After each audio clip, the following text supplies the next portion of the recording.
La première année, on a eu un été et un automne sec.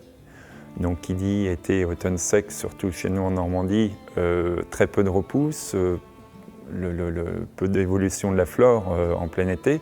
Donc des semis qui se sont passés, surtout à l'automne, sans difficulté. Mais par contre, la deuxième année, l'automne qu'on vient de subir, était pluvieux, comme tout le monde le sait, plus de 200 mm sur juillet-août. Automne relativement sec, mais avec l'humidité des sols, on a eu énormément d'adventices qui sont ressortis du sol. Et du coup, des interventions de travail mécanique du sol très compliquées, voire inexistantes, parce que travailler de la terre mouillée, ça ne sert à rien.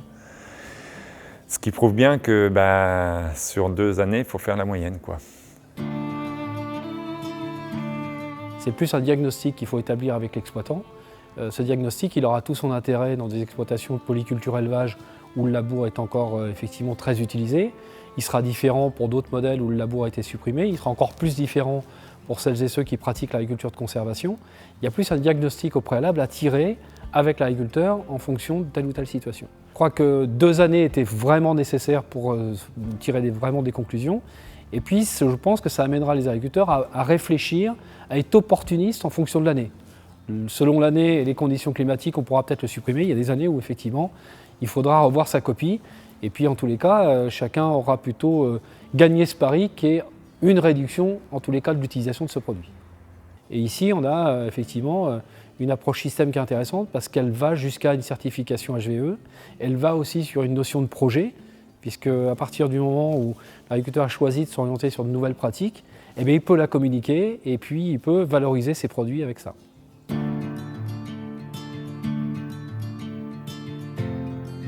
Si c'était à refaire, oui, je le referais demain.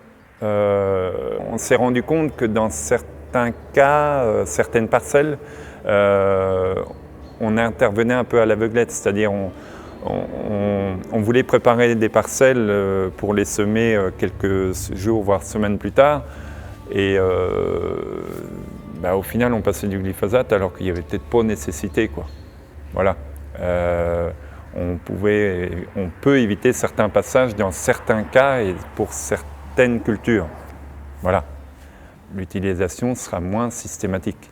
On va plus être au cas par cas, selon les conditions climatiques, selon les années, selon les précédents et aussi l'objectif du type de technique de travail qu'on va faire dans la parcelle cette année-là.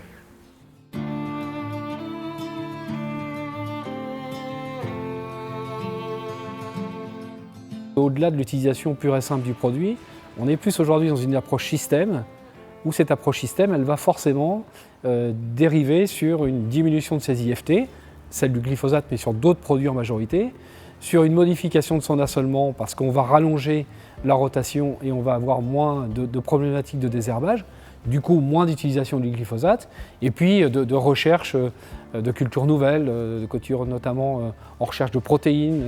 Voilà, dans telle ou telle situation, on va avoir mené une étude de réflexion sur l'autonomie alimentaire au niveau du bétail, et puis de se dire finalement j'utilise un peu plus l'herbe, ou je réimplante de l'herbe dans mon assolement pour diminuer mes IFT, et finalement je vais utiliser moins de maïs, et puis je vais peut-être faire un peu plus de lin, un peu plus de céréales, un peu plus de colza.